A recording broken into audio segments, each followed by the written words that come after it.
So welcome back students to my video. Students, आज के इस वीडियो में हम जो चैप्टर पढ़ने जा रहे हैं उसका नाम है the revolt of 1857, that is for union public service commission.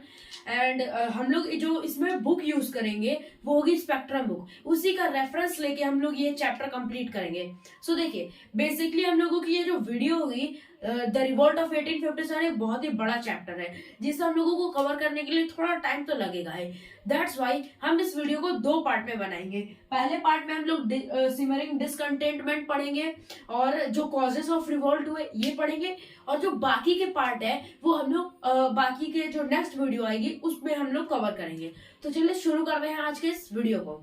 The revolt of 1857। देखिए, रिवोल्ट ऑफ 1857 जो 1857 ईस्वी में हम लोगों के लिए जिसे कहा गया है फर्स्ट वॉर ऑफ इंडिपेंडेंस। हम लोगों को कहा गया कि ये जो इंडिपेंडेंस के लिए हम लोगों के इंडिया के इंडिपेंडेंस के लिए पहली लड़ाई थी जिसमें सारे इंडियंस मिलकर ये लड़ाई लड़े थे अंग्रेजों के खिलाफ। तो ये क्या है इसको हम लोग समझते हैं। तो चलिए शुरू करते हैं आज के इस वीडियो को।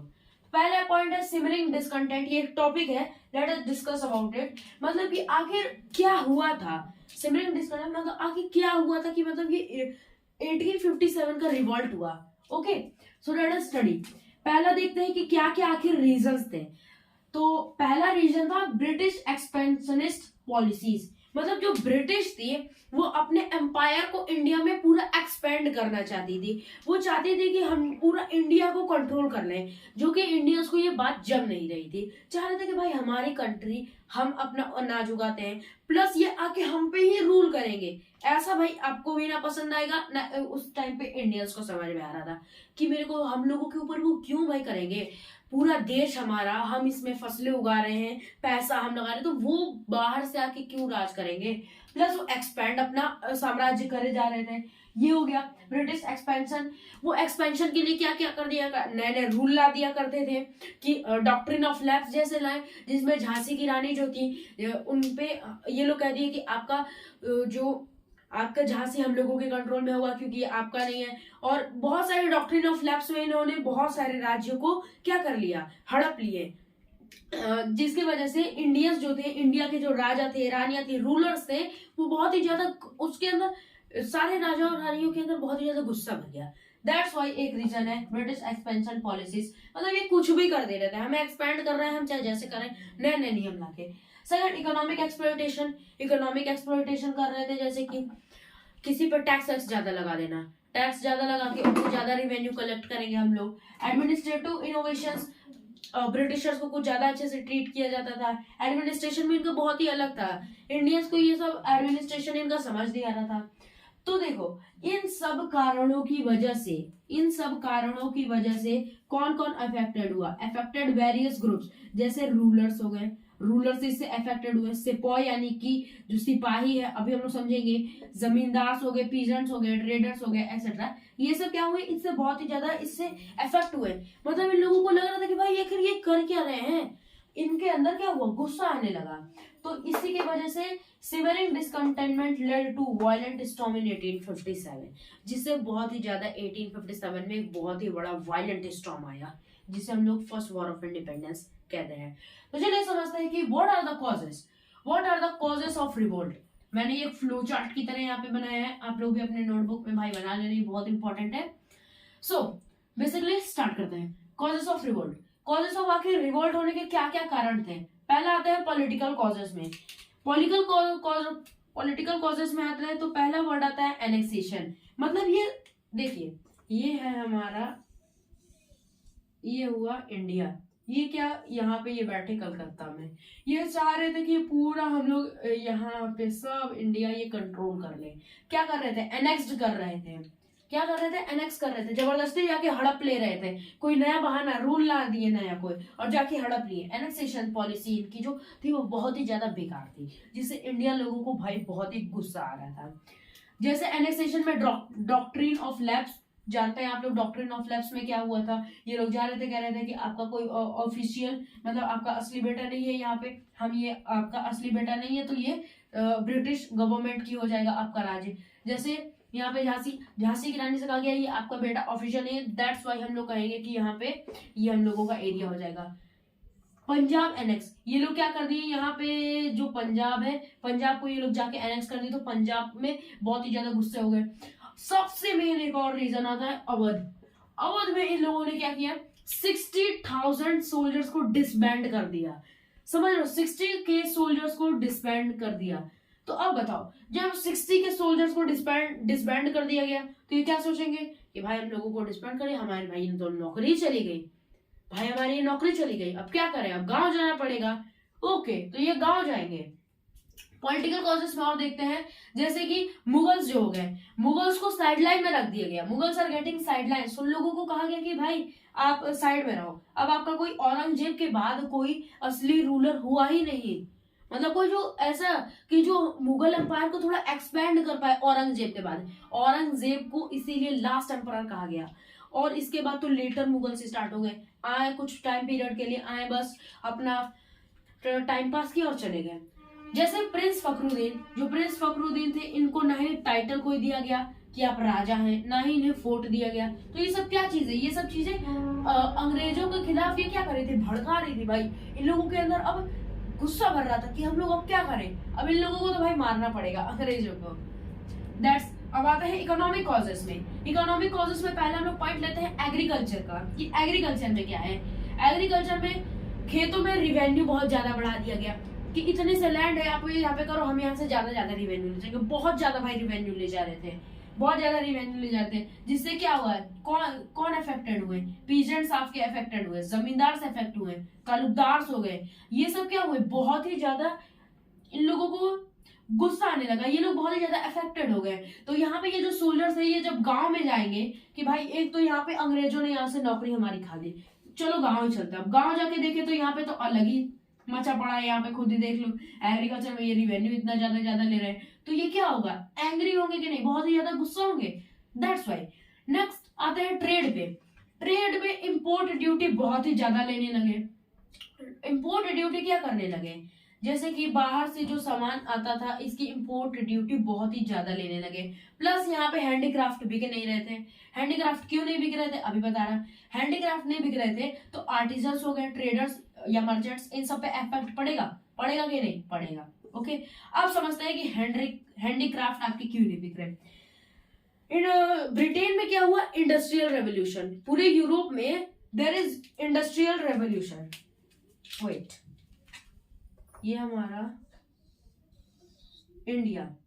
Okay, let me choose next marker. और ये हो गया हमारा यूरोप। ये क्या है, यूरोप। तो यहाँ पे क्या हुआ, इंडस्ट्रियल रेवोल्यूशन हुआ। इंडस्ट्रियल रेवोल्यूशन, आईआर से मैं रिप्रेजेंट कर रहा हूं। ओके, इंडस्ट्रियल रेवोल्यूशन यहाँ पे हुआ, जिसके कारण जो हैंडीक्राफ्ट हो गए वो बहुत ही सस्ते मिलने लगे। हैंडीक्राफ्ट में मतलब यहाँ से बाकी के इंपोर्ट के जो आते थे ना, वो बहुत ही सस्ते में आने लगे।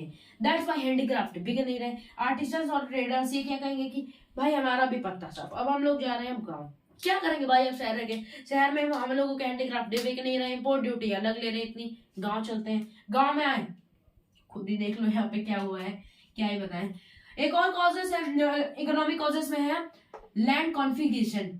ये लोग क्या कर रहे थे, लैंड को बहुत ही ज्यादा कॉन्फिगरेट कर रहे थे। जैसे कि 1842 में इन्होंने एक कमीशन लाया, दैट कॉल्ड इमाम कमीशन। इंपॉर्टेंट है, क्या पता प्रीलिम्स में पूछ ले। 1842 में एक इमाम कमीशन आया, जिसमें क्या हुआ, 20 के स्टेट्स को कॉन्फिस्केट कर लिया गया। भाई समझ लो, 20,000 स्टेट्स को कॉन्फिस्केटेड, जो 20 के लैंड है वो कॉन्फिस्केटेड हो गई। तो इससे क्या हो रहा था, ये सब चीजें क्या कर रही थी, इंडियंस को बहुत ही ज्यादा गुस्सा दिला रही थी। ओके, अब हम लोग समझते हैं कॉजेस ऑफ रिवोल्ट में। एक और पॉइंट है सोशियो रिलीजियस कॉजेस, ये भी एक इंपॉर्टेंट पॉइंट है, इसे समझते हैं। तो अब देखते हैं कि अब क्या हुआ, सोशियो रिलीजियस कॉजेस में आते हैं। हमने बात की थी कि सोशियो रिलीजियस आखिर क्या कॉजेस हैं।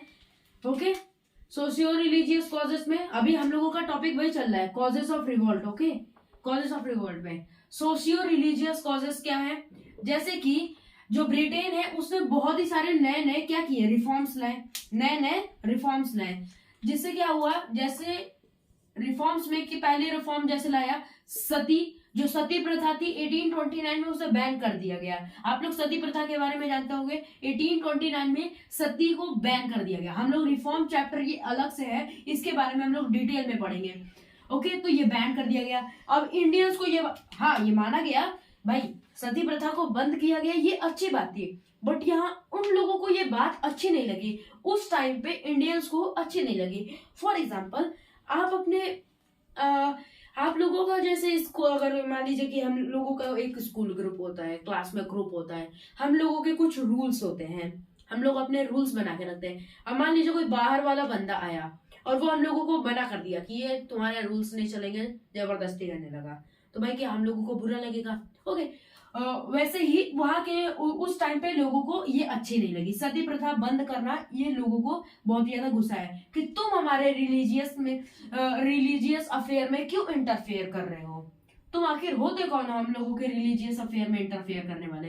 Plus window remarriage act of 1856, भाई मतलब कि जो विडो है उनको वापस से रीमैरिज कर सकती है, बल्कि जो हिंदू धर्म होता है उसमें विडो रीमैरिज मतलब उसमें मना किया गया कि विडो जो है वो रीमैरिज नहीं कर सकती। और मगर जो ब्रिटेन वाले जो रिफॉर्म लेके आए उसमें था विडो रीमैरिज एक्ट 1857 की, मतलब विडो जो है रीमैरिज कर सकती है, दोबारा शादी कर सकती है। जो ये बात हिंदू लोगों को पसंद नहीं आई। तो एक ये कॉज हो गया, एक ये हो गया। Hindu law of inheritance, Hindu law of inheritance में क्या होता है, जैसे हिंदुओं में क्या होता है, अगर कोई आदमी है हिंदू, अगर एक मान लीजिए कोई हिंदू पर्सन है, उसने अपना रिलीजन ना चेंज कर दिया, अपना धर्म बदल दिया, वो क्रिश्चियनिटी में चला गया, तो उसके जो पापा होंगे, उसके जो फादर होंगे, उससे उसके प्रॉपर्टी का नाम हट जाएगा। मतलब वो जो बंदा चेंज किया, मतलब अपने धर्म को बदला है, अब वो उसको कोई प्रॉपर्टी नहीं मिलेगी अपने फादर की। तो ये इसमें कहा गया कि हिंदू लॉ ऑफ इनहेरिटेंस मतलब कि भाई तुम चेंज करो, हम तुम्हें प्रॉपर्टी दिलवाएंगे, तुम्हें प्रॉपर्टी मिलेगी। तो क्या हुआ, इससे इंडियंस लोगों को गुस्सा आया कि हिंदू लॉ ऑफ इनहेरिटेंस कि ये क्यों लाए भाई। ओके, जैसे और हो गया फीमेल इन्फेंटिसाइड एबॉलिश्ड किया गया। जो फीमेल थी मतलब जो छोटी छोटी जब बच्ची हुआ करती थी, वो उन लोगों को जैसे ही पैदा होते ही मार दिया जाता था, जो कि बहुत ही खराब था, जो उन लोगों को मार दिया करता था। मतलब कि पाप तो एक तरीके से इसे नहीं माना जाता था, मगर माना जाता था कि जो अगर बेटा हुआ तो अच्छी बात है, बहुत अच्छी बात है, और मगर जब बेटी हुई तो उसे अच्छा नहीं माना जाता था। दैट्स वाई लोग क्या करते थे, उसे बेटियों को मार दिया करते थे। तो अंग्रेजों ने कहा नहीं ऐसा नहीं चलेगा, ये आपको एबॉलिश किया, ये मतलब फीमेल इन्फेंटिसाइड को एबॉलिश कर दिया गया।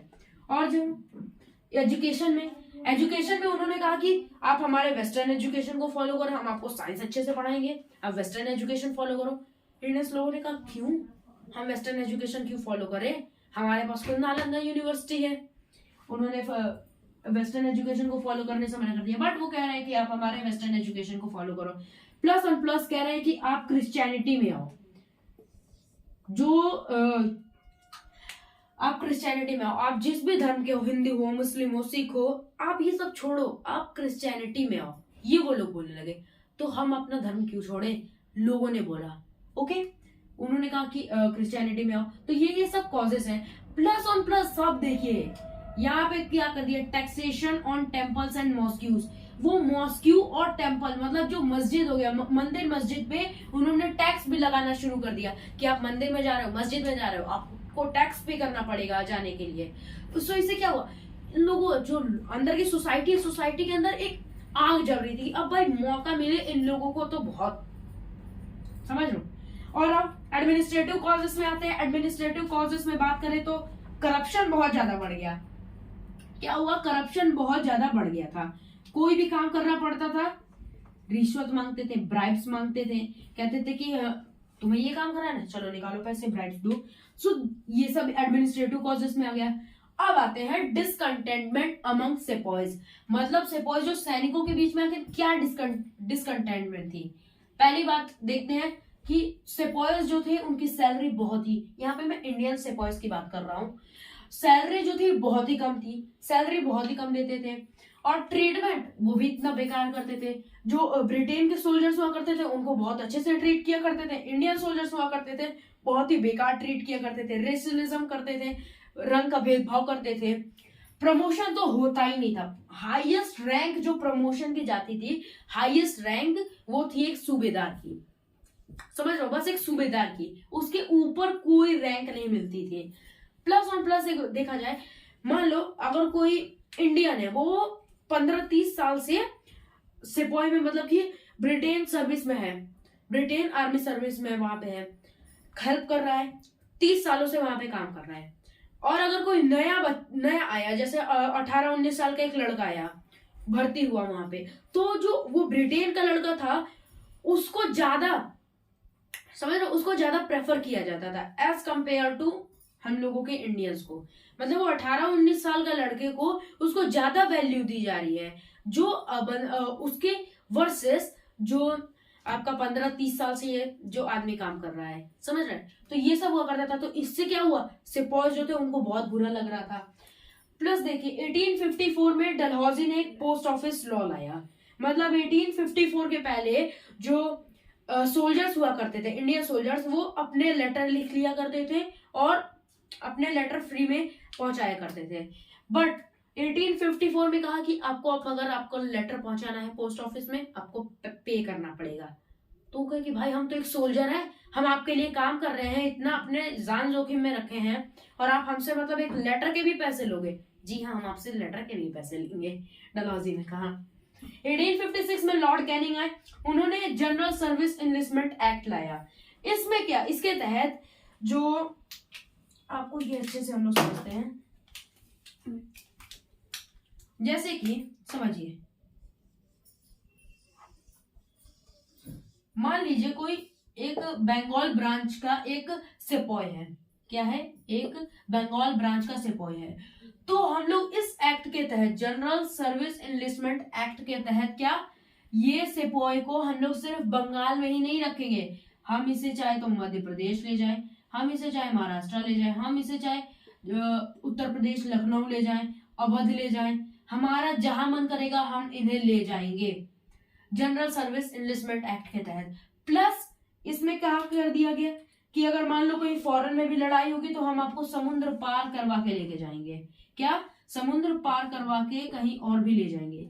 तो ये इंडियंस को पसंद नहीं आई। हिंदू धर्म के खिलाफ हिंदू लोगों ने कहा कि हम समुद्र पार नहीं करेंगे, पर इस एक्ट के तहत आपको समुद्र पार करके भी जाना है। तो क्या हुआ, ये सब चीजें भाई भड़का रही थी अंदर से कि अब भाई इन लोगों का कुछ ज्यादा हो रहा है, ओवर हो रहा है। ओके, अब अगर बात की जाए ब्रिटिश इंडियन का जो रेशियो था उसमें इंडियंस बहुत ज्यादा थे। ब्रिटिश इंडियन का जो रेशियो था उसमें इंडियंस की संख्या बहुत ज्यादा थी, फिर भी उन्हें बहुत ही बेकार ट्रीट किया जाता था, इंडियंस को बहुत बेकार ट्रीट किया जाता था। ये बात इंडियंस को अच्छी नहीं लगती थी। प्लस कास्ट रूल लाते थे कि हम अपर कास्ट के हैं, आप लोअर कास्ट के हैं, कास्ट रूल लाया करते थे।